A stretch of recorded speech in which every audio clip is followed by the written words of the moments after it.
Hello all of you. आज हम आपको पढ़ाने जा रहे हैं ideal and practical current source. Draw their symbol and V I characteristics. तो क्वेश्चन क्या दिया है आपको, देखो। Explain ideal and practical current source, draw their symbol and V I characteristics. क्या कहता है यहाँ पे, देखो। The current source that supply a constant current to load even if its impedance changes is called ideal current source। यानी इसका मतलब क्या हुआ कि अगर मैं लोड को कितना भी चेंज करता हूँ तो भी हमारा करंट अगर कांस्टेंट रहता है तो उसे हम कहते हैं ideal current source. The current source that supply constant current to a load even if its impedance changes is called ideal current source। अगर कितना भी impedance को चेंज करो तो भी आपको आउटपुट अगर कांस्टेंट रहता है तो उसे कहते हैं हम ideal current source. The symbolic representation of ideal current source shown in the figure. देखो हमने एक दिखाया आपको डायग्राम, ये ए पॉइंट है, ये बी पॉइंट है और ये एरो दिखाया हमने सर्कल में। ये जो एरो है यही दिखाता है आपको यहाँ पे करंट, आई एस लिखा हुआ है, इसका मतलब हो गया करंट सोर्स। उसी तरह से देखो यहाँ पे वाई एक्सिस पे हमने आई एस लिया है और एक्स एक्सिस पे हमने आपको दिखाया है जेड एल यानी लोड इम्पीडेंस जेड एल। अब आई एल को आपने जेड एल को इंक्रीज करेंगे तो आई एल हमारा यहाँ पे डिक्रीज होगा। ये एरो का मतलब वही होता है कि अगर जेड एल को यानी लोड इम्पीडेंस को इंक्रीज करते हैं ये डिक्रीज होता है, लेकिन हमारा आई एस वहाँ पे रहेगा रिमेन कांस्टेंट। इसलिए कहा गया यहाँ पे कि symbol for an ideal current source अब V I characteristics of the ideal current source. ये दोनों डायग्राम हमने आपको यहाँ पे दिखाया। अब आगे का पार्ट देखते हैं हम। यहाँ पे देखो क्या दिया हुआ है। The arrow inside the circle indicate direction in which current will flow. Arrow जो दिखाया गया वहाँ पे वह आपको दिखाया है करंट डायरेक्शन का। The arrow inside the circle indicate direction in which the current flow is the circuit. Circuit में करंट किस डायरेक्शन से फ्लो हो रहा है वह डायरेक्शन आपको यहाँ पे दिखाया गया है। When a load is connected to the source यानी figure B, so the V I characteristics of an ideal current source. दोनों फिगर आपने देखा तो बी नंबर जो है वो वी आई कैरेक्टरिस्टिक दिखा रहा है आपको आइडियल करंट सोर्स का। For an ideal current source internal impedance should infinite. अगर आइडियल करंट सोर्स है तो उसके अंदर में इनपुट इम्पीडेंस इन्फानाइट रहता है। यहाँ पे कंपेयर करेंगे वोल्टेज सोर्स के साथ, तो अगर आइडियल वोल्टेज सोर्स है तो उसका इंटरनल इम्पीडेंस रहता है 0 ओहम, लेकिन यहाँ पे जो है वो हमारा आइडियल करंट सोर्स है तो इंटरनल इम्पीडेंस रहता है उसका infinite. The source impedance Z S is in parallel with the ideal current source I S. क्या बोला है? The source impedance Z S is the parallel with the ideal current source I S. यानी आपका जो impedance है वो हमारा current source के पैरेलल में रहता है। We connected a load across the terminal A and B, और ए एफ बी के अक्रॉस में हम टर्मिनल को कनेक्ट करेंगे। The current is divided itself between 2 branches. अगर ए बी में करेंगे तो हमारा 2 ब्रांच में कनेक्ट ये हो जाएगा। एक हमारा जेड एस से करंट पास होगा, दूसरा हमारा जेड एल से करंट पास होगा, यानी हमारा रजिस्टेंस से पास होगा। जेड एस हो गया हमारा इंटरनल रजिस्टेंस या इंटरनल इम्पीडेंस, और इधर हो गया हमारा जेड एल, उसे कहेंगे हम वहाँ पे लोड रेजिस्टेंस या load impedance. Through source impedance Z S inside the source, through load impedance that is the Z L. Z L is equal to 0। The practical current source supply current I S, this is called short circuit current. हमने आपको बताया कि अगर Z L 0 हो गया तो practical current source supply करेगा current I S, और अगर करंट आई एस किया तो इसका मतलब गया this is called the short circuit current. When we increase the load impedance Z L the current decreases below I S, और current भी अगर हमने जेड एल को इंक्रीज किया तो हमारा करंट वहाँ पे क्या होगा, डिक्रीज होगा। When Z L is infinity terminal A B are open circuit. अगर जेड एल आपका इन्फिनिटी है, इन्फानाइट है, तो वो वहाँ पे ओपन सर्किट के जैसा बिहेव करेगा। The load current reduce to the zero, और लोड करंट वहाँ हो जाएगा जीरो। तो इसको कहते हैं हम आइडियल करंट सोर्स। अब देखते हैं प्रैक्टिकल करंट सोर्स क्या कहता है। Practical current source, ideal current source can not exist. जैसे मैंने आपको कल बताया था कि हमारा जो है आइडियल वोल्टेज सोर्स एग्जिस्ट नहीं होता है, उसी तरह से यहाँ पे आइडियल करंट सोर्स भी आपका एग्जिस्ट नहीं होगा। Because any source can not supply constant current even if its terminal are open circuited. और क्या दिया है, because any source can not supply constant current even if its terminal are open circuited. A practical current source shown in figure, और figure में ये practical current source आपको दिखाया गया है। अब ये प्रैक्टिकल करंट सोर्स में हमने क्या दिखाया आपको, देखो यहाँ पे जो है वो हमने लिया current source I S, parallel में लगा दिया हमने जेड एस, और ये दो टर्मिनल हो गए हमारे ए और बी। इधर देखो यहाँ पे आई एस लगा हुआ है, ये आई एस से हमने लिया टर्मिनल ए और ये बी, तो ये हो गया हमारा इंटरनल इम्पीडेंस जिसमें से करंट पास हो रहा है आई वन जेड एस, और ये हो गया हमारा जेड एल, यानी ये हो गया लोड इम्पीडेंस, यहाँ से करंट पास हो रहा है I L.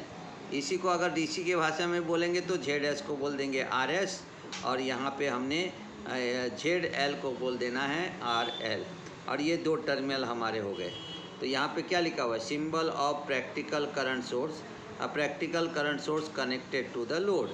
Practical current source जब भी देखो तो करंट सोर्स के पैरेलल में रहेगा आपका इंटरनल इम्पीडेंस, ये प्रैक्टिकल का है। अगर यहाँ पे अगर हमारा आइडियल रहता तो ये इनफाइनाइट रहता है, लेकिन प्रैक्टिकल में वहाँ पे हाई वैल्यू का रहता है।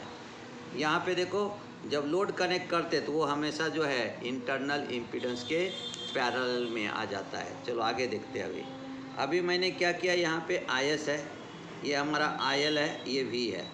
जैसे लोड बढ़ेगा तो हमारा ये आई एस जो है वो ऐसे कांस्टेंट नहीं रहेगा, वो रेड्यूस हो जाएगा, जो यहाँ पे दिखा है। तो V I characteristics of the practical current source हमने आपको दिखाया यहाँ पे। तो ये आई एस हमारा कैसा है, ये डॉटेड लाइन में जो दिखाया है वो दिखाया हमने आपको कांस्टेंट, लेकिन जैसे ही आपने लोड बढ़ाया, लोड करंट बढ़ा, तो ये आपको वहाँ पे रेड्यूस हो जाता है। ये प्रैक्टिकल में कभी भी कांस्टेंट नहीं रहेगा। इसी पॉइंट को आप क्लियर करते, दोनों डायग्राम आपके ध्यान में आ गया होगा। इसको हम एक्सप्लेन करके आपको बताते हैं। देखिए कैसा रहेगा ये, इस पॉइंट को देखिए। अभी यहाँ आ जाइए, एक एक पॉइंट को क्लियर करते हैं। अब क्या दिया है, I S is equal to क्या हो जाएगा, I one plus I L, क्योंकि आपको मालूम है कि आई वन बोले तो जेड एस का जो है वो हमारा क्या है, करंट आई वन है, और जेड एल जो है उसका करंट है हमारा आई एल, और ये दोनों सीरीज में कनेक्ट है। I one is equal to क्या हो जाएगा, I S minus I L. अब आई वन जेड एस ये वोल्टेज ड्रॉप हो गया, आई एल जेड एल ये वोल्टेज ड्रॉप हो गया। तो यहाँ पे दिया है voltage drop across Z S and Z L is same, क्योंकि दोनों पैरेलल में है तो वोल्टेज ड्रॉप सेम रहेगा।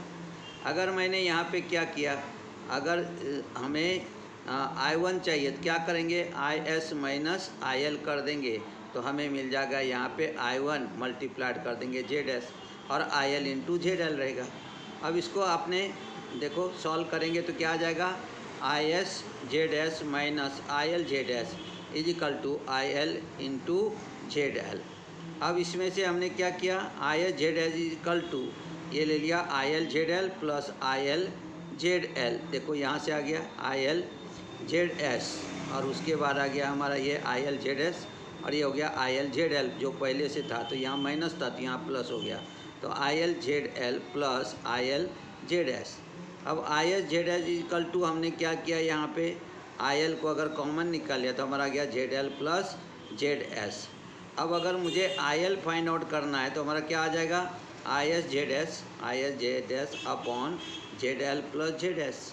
तो I S Z S upon Z S upon Z L plus Z S upon Z S, ये कंडीशन आ जाएगा आपको।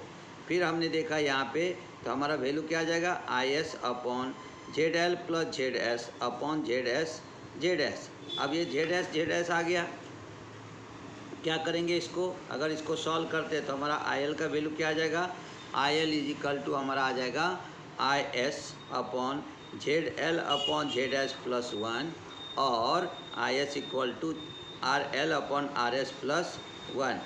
या इसी को हम कैसे लिखेंगे, I L equal to I S upon 1 plus Z L upon Z S और I S is equal to 1 plus R L upon R S. R L upon R S ये डी सी के लिए लिया और ये दोनों जो है वो हमारा ए सी के लिए है।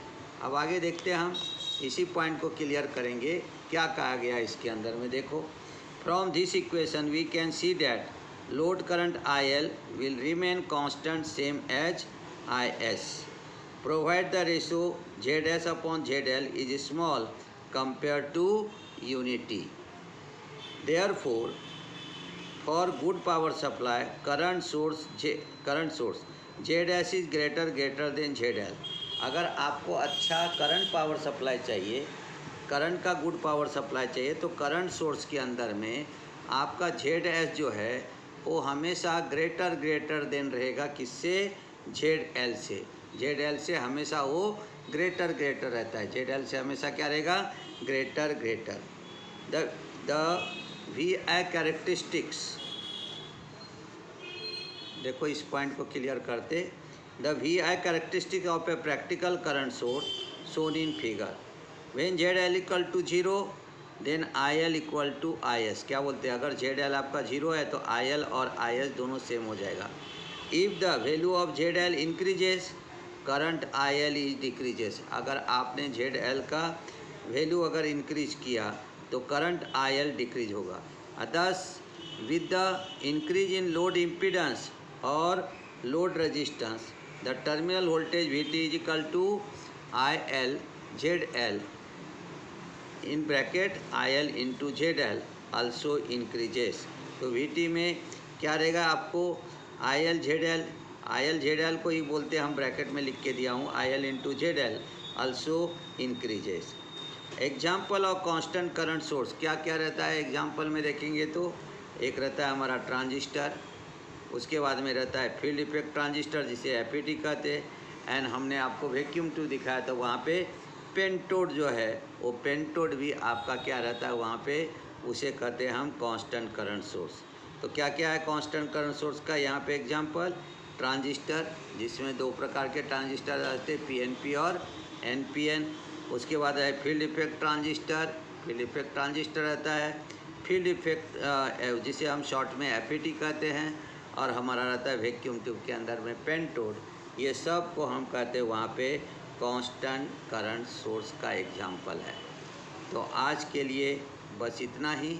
अगर आपको वीडियो पसंद आए, पहले वीडियो को देखिए, अगर पसंद आए तो आप इसे लाइक कीजिए, शेयर कीजिए और सब्सक्राइब कीजिए, जिससे आगे का पार्ट आपको हमेशा मिलते रहेगा। धन्यवाद। मिलते हैं कल नए टॉपिक के साथ।